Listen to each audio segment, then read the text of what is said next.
The rain fell hard on the metal roof, like thousands of nails hitting at once. The night was cold, dark, and full of fear. Inside the small wooden house, a man sat by the fire, staring at the flames. His name was David, and for days, silence had been his only friend. Then a sound at first. He thought it was the wind. But then he heard it again. A knock. Soft. Weak. Like someone was too tired to knock louder. David stood slowly. His hand went to the old rifle, leaning against the wall. He moved to the door and opened it, just a little. And there she was. A woman. No, not human. Her skin had a soft silver glow under the rain, and her dark eyes looked hollow, broken. In her arms, a small child clung to her, shaking like a leaf. Both were soaked, water dripping from their hair and clothes. David's first thought was simple. They won't survive the night out here. Before he could speak, the woman stepped closer. Her voice was low, almost a whisper.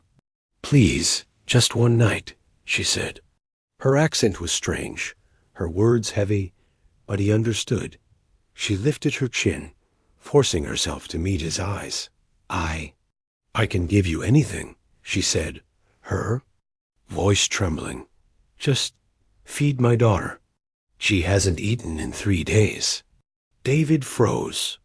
For a moment, the fire inside the room felt colder than the rain outside. "You're saying—" He started, but his voice faded as he saw her hand move to the strap of her torn dress.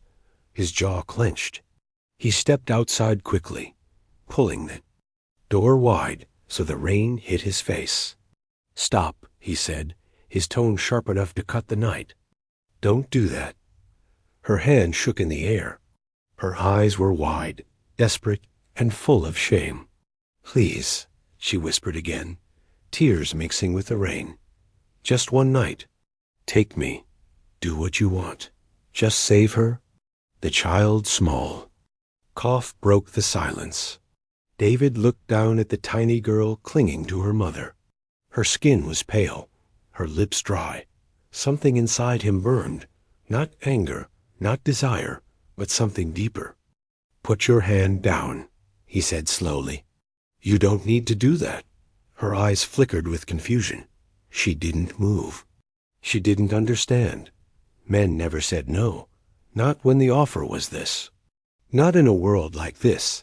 David turned without another word and walked back inside.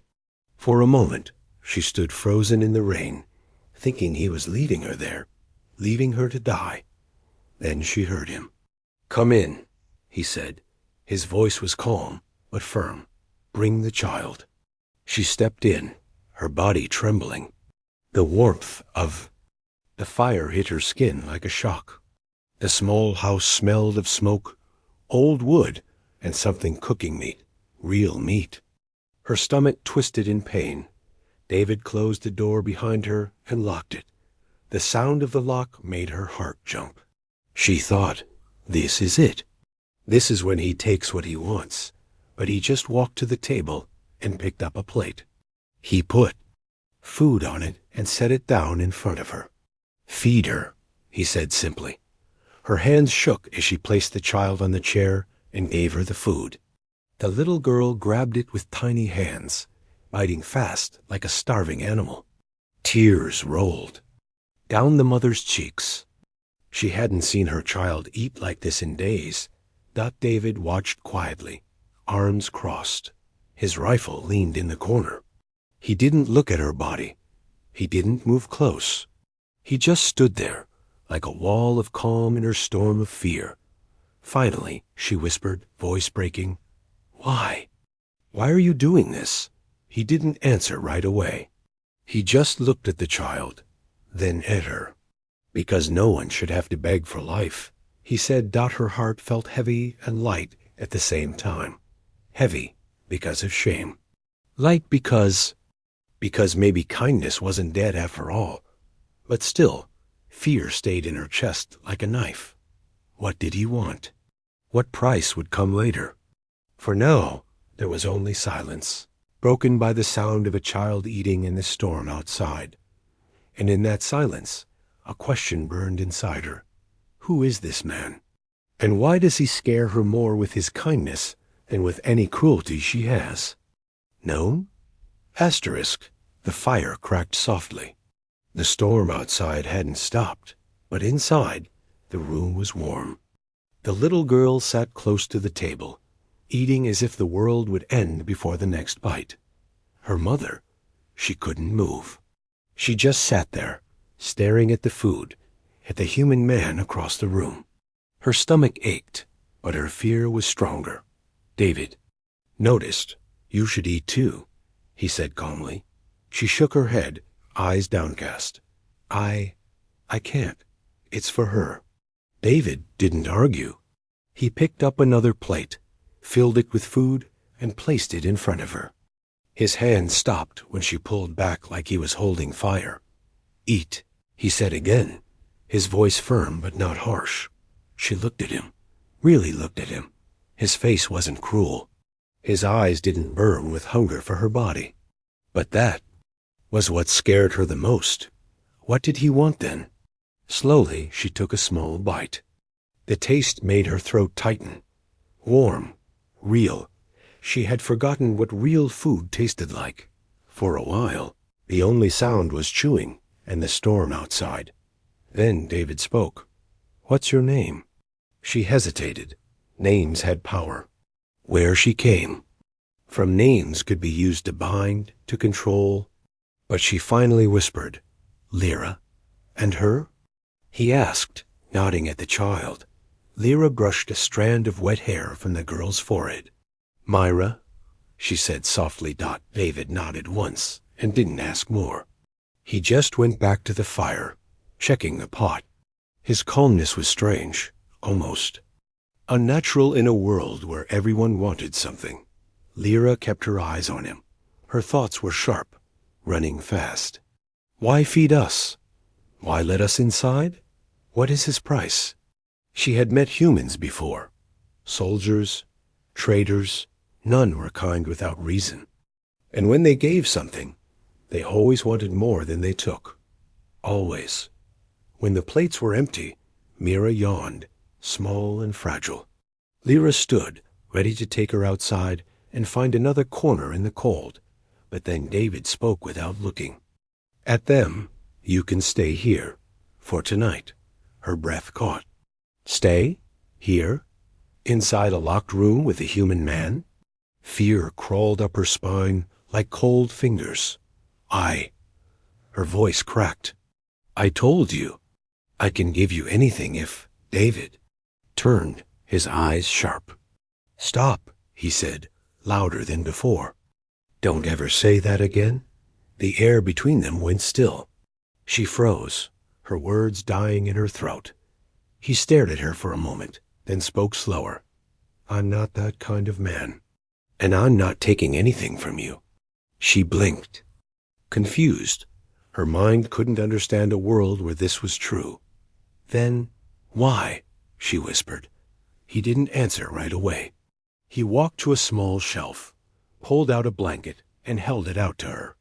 Because I can, he said simply. Because you need help. She stared at the blanket like it was a weapon. Every part of her wanted to refuse, to run, to fight. But her child needed warmth. Lyra took it slowly, her fingers brushing. His hand for just a second. His skin was warm. Her heart jumped as if she had touched fire. She pulled back quickly, wrapping Myra in the blanket. The little girl snuggled in and fell asleep almost instantly. David moved to a chair, sat down, and cleaned his rifle with calm, steady hands. Not once did his eyes wander to Lyra's body. Not once did his breath change. He was just still. And that stillness scared her more than hunger ever did.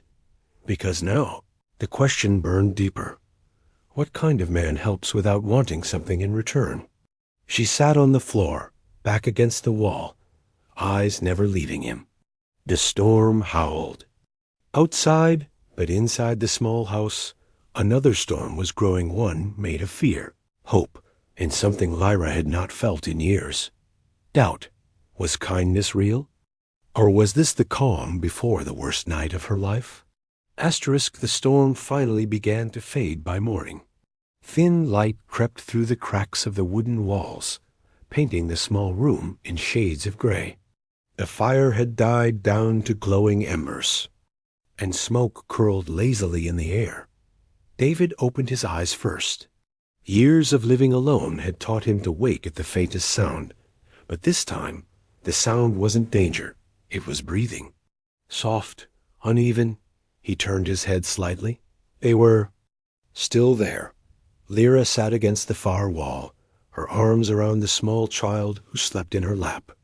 Both were wrapped in the thick blanket he had given them. Her silver-touched hair was dry now, and in the pale morning light, her skin looked almost fragile, like moonlight carved into flesh. But her eyes weren't fragile when she noticed him. Looking, they snapped open and locked on his like twin blades. He didn't flinch. He just spoke. "There's water on the table. Drink some before you fall over." She didn't move, didn't blink. Her grip on the child only tightened. "I'm not going to hurt you," he added. Those words again. Simple, heavy. But in Lyra's world, words like that were lies more dangerous than knives. Still, her throat burned with thirst, and her child needed strength. Slowly she stood, moving like someone ready to run at the first wrong move. She took the cup and drank, the cool water sliding down her dry throat. David turned back to his bag and began to pack supplies. "Why are you helping us?" she asked suddenly. Her voice was sharp now, not the broken whisper from last night. David didn't look at her. "Because you need help." "That's not an answer," she said, taking a step closer. "Men don't help for free." He finally looked at her. His eyes were steady, like stone that had seen too many storms. "I'm not men. I'm me." Those words hit her harder than a slap. She wanted to laugh, scream, or maybe cry, but none of those sounds came out. Instead, she asked the question that had burned inside her all night. "What do you want from us?" David zipped the bag and stood tall, the rifle slung over his shoulder. "Nothing," he said, "except for you to stay alive." For a moment, silence filled the room like smoke. Lyra couldn't breathe.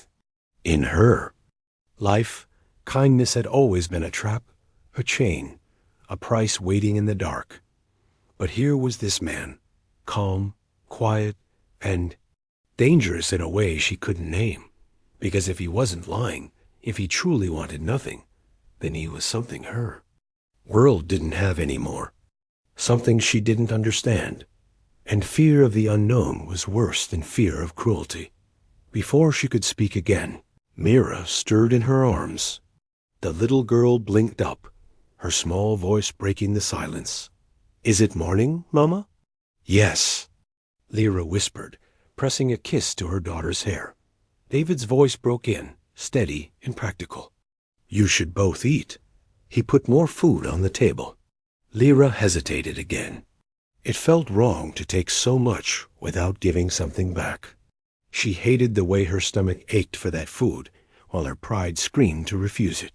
Finally, she sat and fed Myra first. Then, after a long pause, she ate too. David didn't watch her this time. He was busy checking the map on the wall. Lyra's eyes wandered around the room, now that her fear wasn't screaming so loud.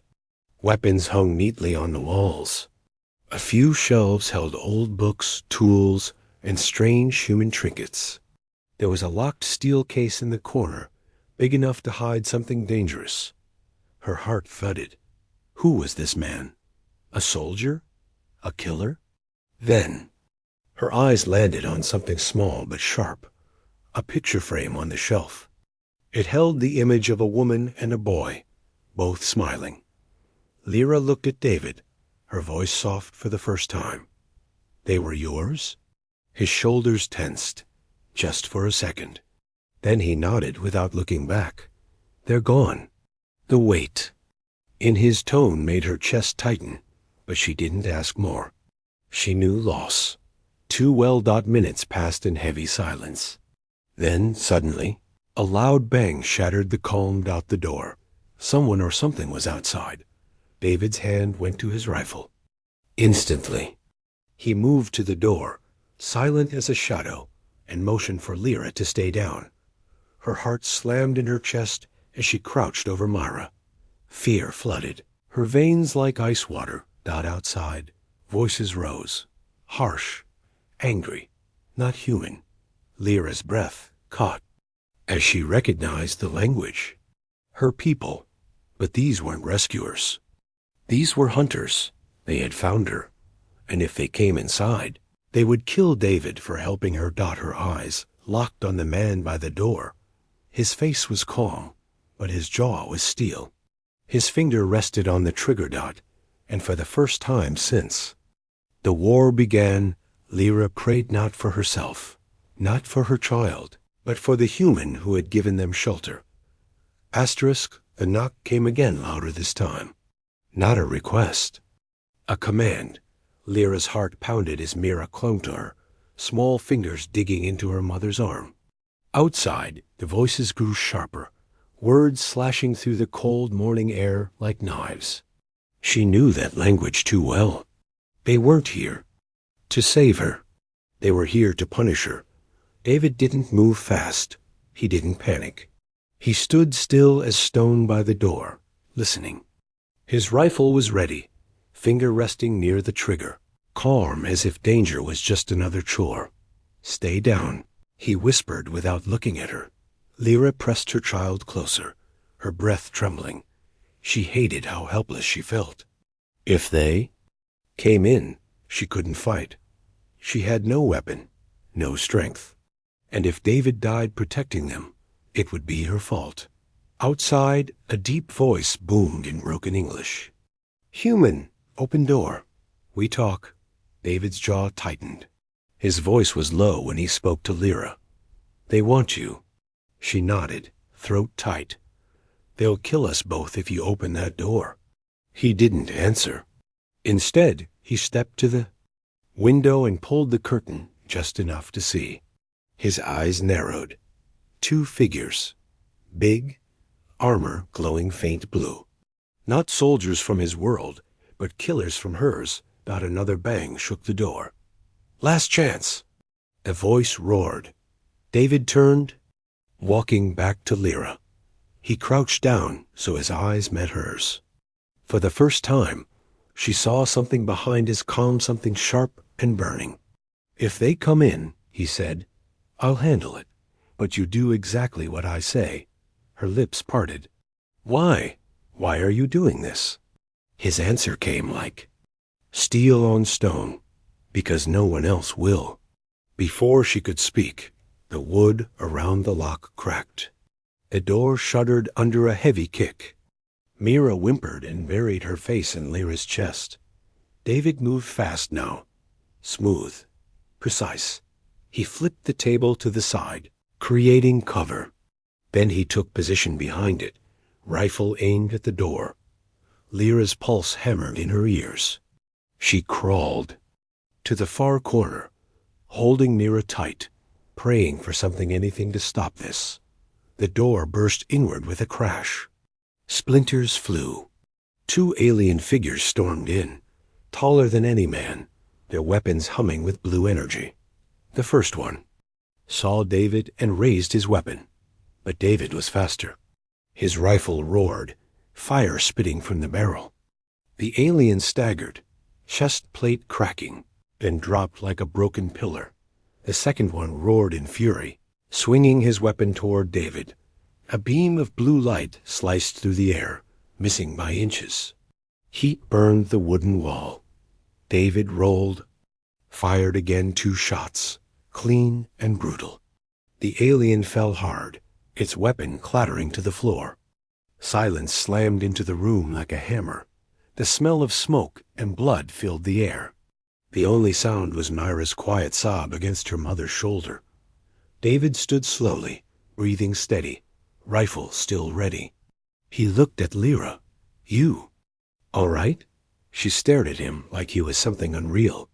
A man who killed without fear, who fought like a storm, and yet hadn't touched her even when he could.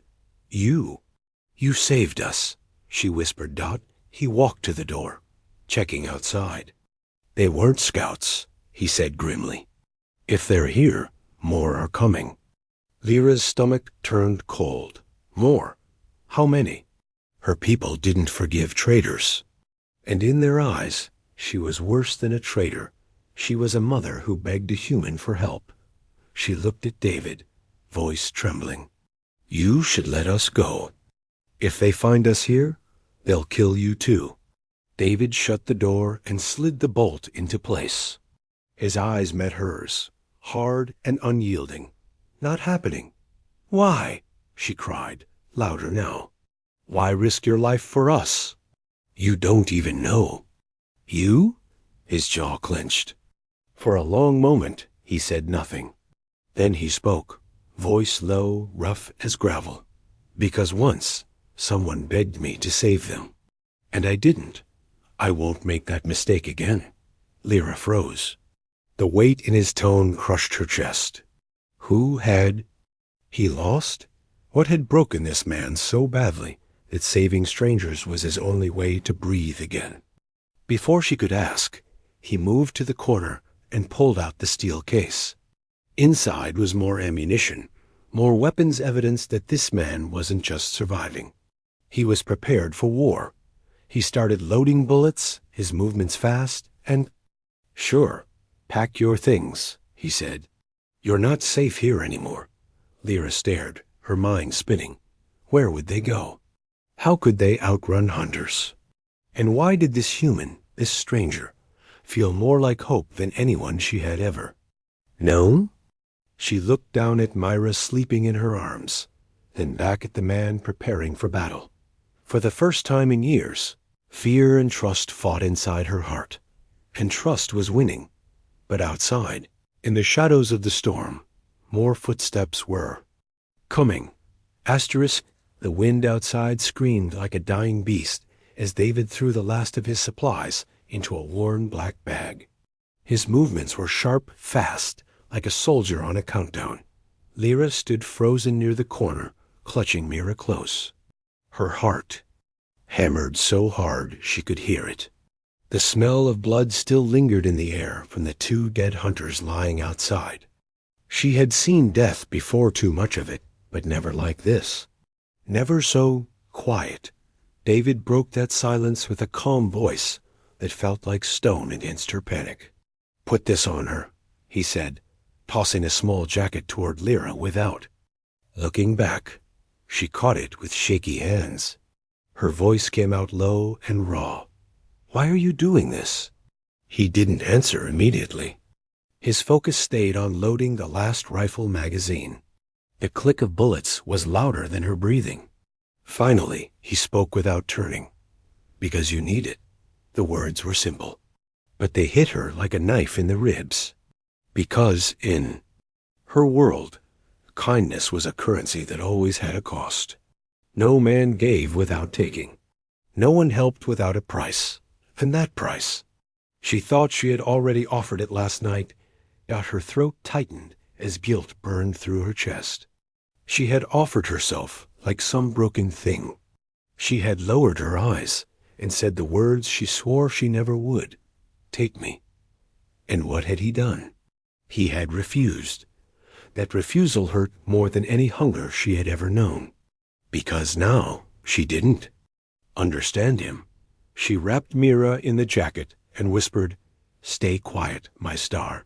Stay close.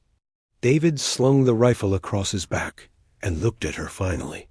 His eyes were steel, but his voice had a strange softness now. We leave in 5 minutes. Where? She asked. Somewhere safer than here, he replied. Asterisk. Nowhere is safe, she shot back, her voice shaking. Not for me, not for her. They will keep coming. David's jaw tightened. Then we keep moving until they stop. Her lips trembled. You don't understand? They won't stop.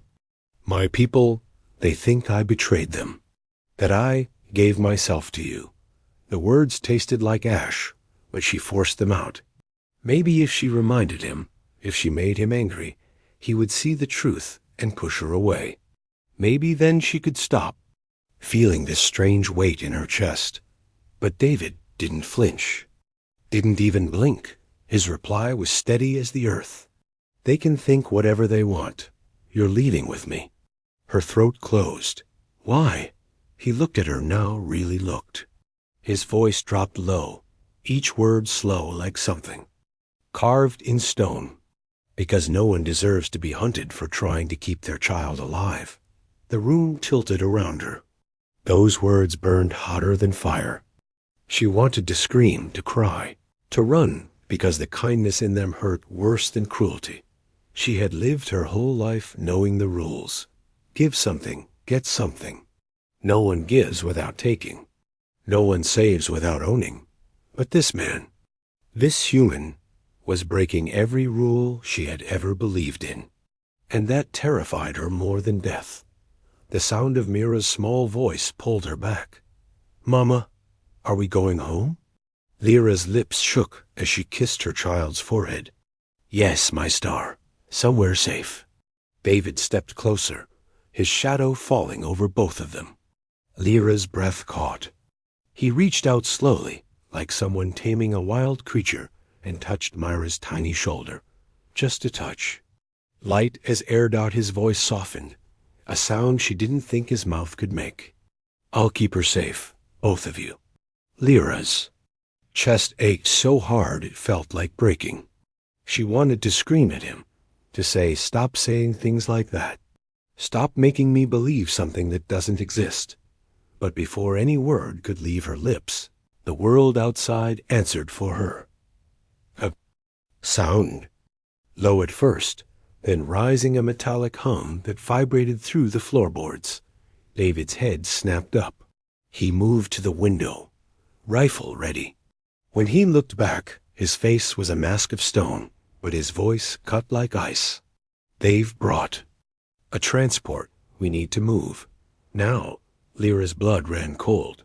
A transport meant more soldiers. Dozens. Maybe hunters too. She grabbed Myra tight, heart pounding. Where do we go? David swung the bag over his shoulder and pulled her toward the back door.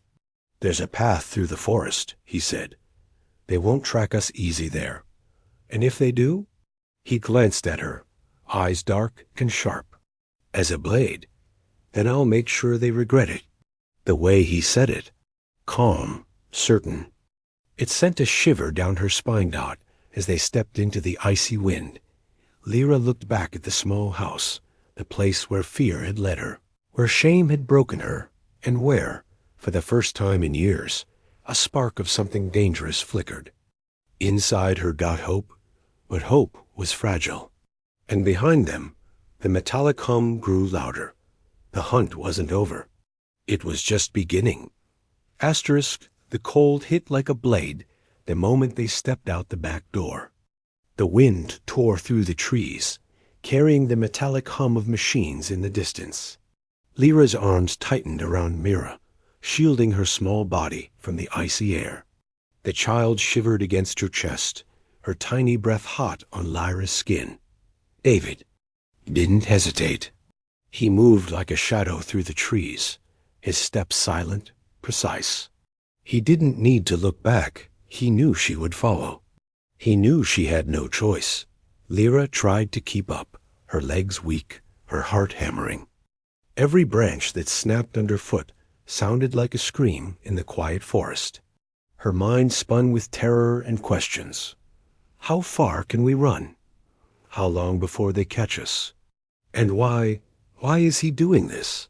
The hum behind them grew louder. It was closer now.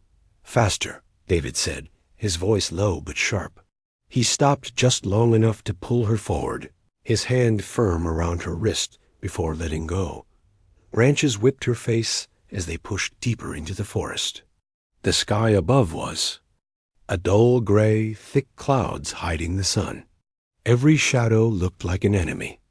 Every gust of wind sounded like footsteps. Then came the sound she feared most, a distant roar, low and deep, shaking the ground beneath their feet. David froze. One hand went up, signaling her to stop. His head tilted, listening. Lyra's breath caught in her throat as she strained to hear over her pounding heart. Then she heard it, the sound of engines. Heavy, close. "They've got flyers," David muttered, his jaw tightening. "Flyers?" She whispered, clutching Myra tighter. "Drop ships," he said quickly. "They'll land in the clearings. We need cover." He grabbed her hand without warning and pulled her toward a cluster of massive roots, twisting up from the ground like the bones of giants. Beneath them was a dark hollow, just big enough to crawl into. "In here," he ordered. Lyra hesitated, fear twisting in her gut. The hollow looked like a grave, but the engines above were louder now, and she had no choice. She crawled inside, clutching Mira against her chest. The earth was damp, cold, and smelled of rot. David slid in after her, his rifle cradled in his arms. Then silence fell. The engines roared overhead, close enough to rattle the ground. Lyra pressed her lips to Mira's hair, whispering, "Quiet, my star, quiet." Through the gaps in the roots, Lyra saw shadows sweep across the forest floor, dark shapes, moving like predators. She held her breath until her lungs burned. Every second felt like an hour. David stayed perfectly still. His breathing was calm, steady, like he had done this 1,000 times. His eyes never left the gaps, scanning every movement, every flicker of light. Then voices, harsh and guttural, echoing through the trees. Lyra's stomach twisted. She knew those voices. Soldiers from her world. Hunters trained to track the weakest and make them bleed. One voice came so close she could hear the rasp of its breath. "She is near," it snarled in her language. "I smell her." Lyra's heart stopped. "No, no, please." Mira whimpered softly. A tiny sound, barely a breath, but enough. The shadow outside shifted. Heavy footsteps came closer. David moved before. Lyra could even think.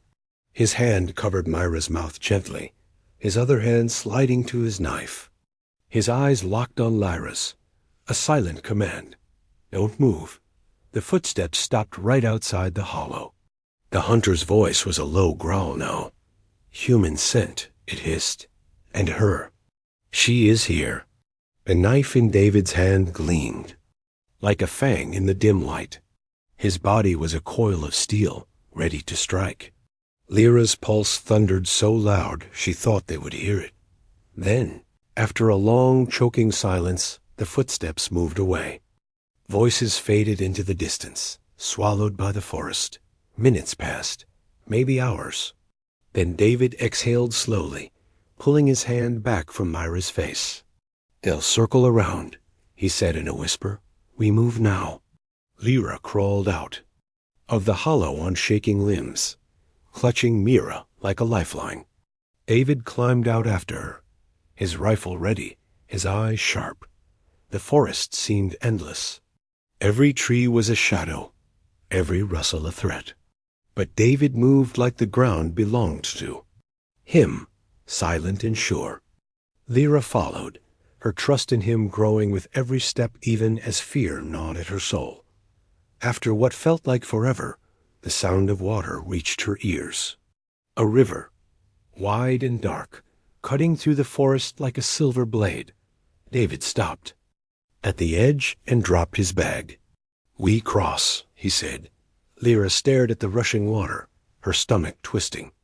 "With her? In this?" He looked at her, his voice hard as stone. "It's this, or they catch us Jews." Her breath shook, but she nodded. She looked down at Mira, whispering softly, "Hold on to me, my star." Hold on. David waded into the water first, the cold biting into his legs. Then he turned and held out his hand. "Come on." For a moment, Lyra just stared at that hand, the hand that had fed them, sheltered them, fought for them. Then she took it, and the river swallowed them both. Behind them, in the distant trees, the hunters roared in fury. The chase wasn't over. It was only blood and breath and shadows now. And somewhere deep inside her, Lyra knew, if they survived this, nothing would ever be the same again. Asterisk. The river's bite clung to Lyra's bones long after they climbed onto the far bank. Her legs shook, her breath came in broken gasps, and her arms ached from holding Mira above the water. The child was shivering, her lips pale but alive. David dropped his bag on the mud and turned to scan the trees behind them. His chest rose and fell in calm, steady breaths like even now, when death stalked them. Nothing could break his control. "They won't cross the river fast," he said, his voice low.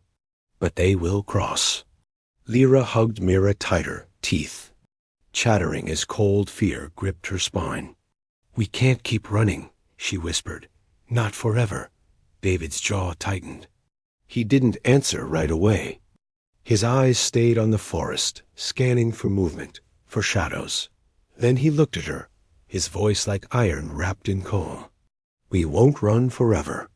The weight of those words sank into her chest. She wanted to believe him. Gods, she wanted, too. But the world she knew didn't allow men like him, men who gave and gave without taking. Men who fought for nothing but someone else's life. The ground sloped upward into a ridge. David led the way, his boots sinking in the wet earth. Every step was a fight against exhaustion, but they moved up through the dripping trees, past roots that clawed at the ground like black fingers. Finally, after what felt like hours, they reached the top.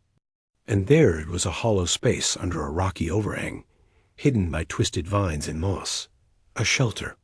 Crude, but cover from the wind. David knelt, checking the space before signaling her inside. "Rest here," he said. "You're safe for now."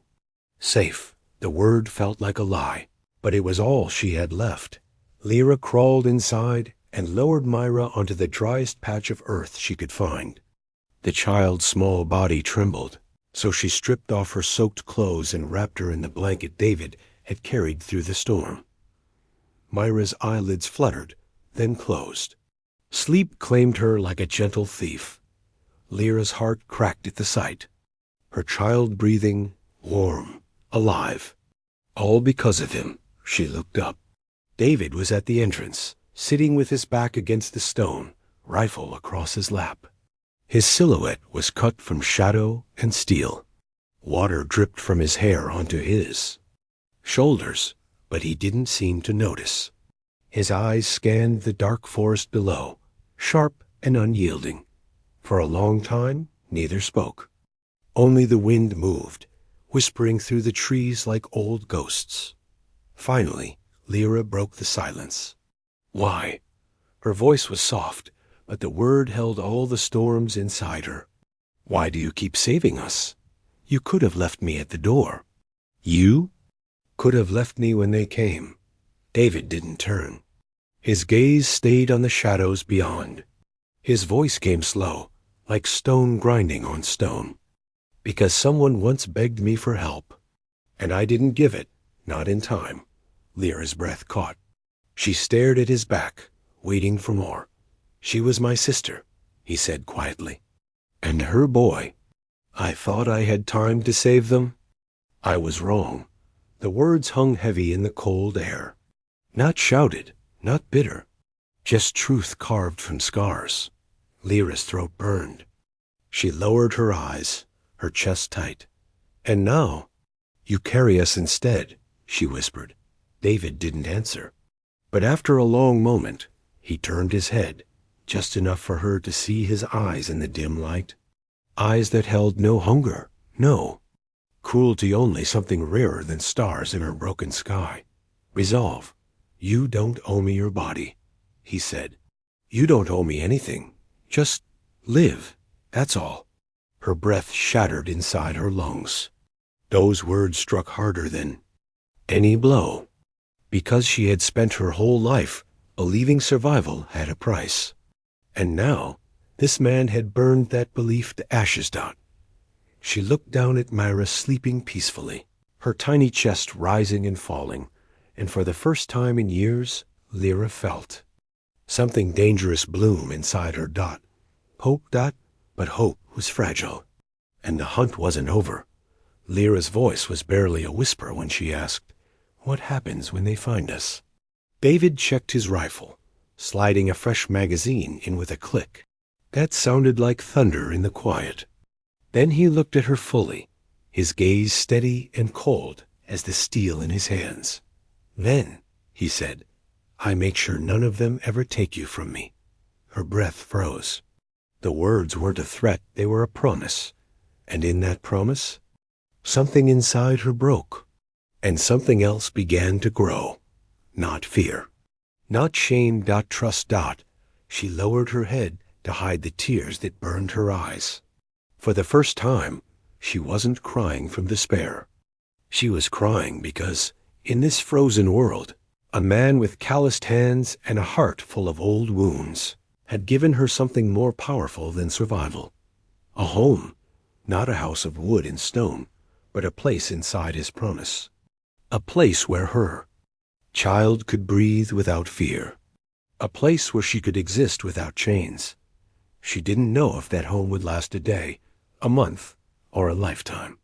But as David sat at the cave mouth, guarding the dark like a silent wolf, Lyra knew one thing. She would follow him anywhere, even into fire. And far below, in the black forest, the hunters moved like shadows, closing in on the man who dared to break their laws and the woman who dared to believe in him. The story wasn't over. It was only beginning. Asterisk.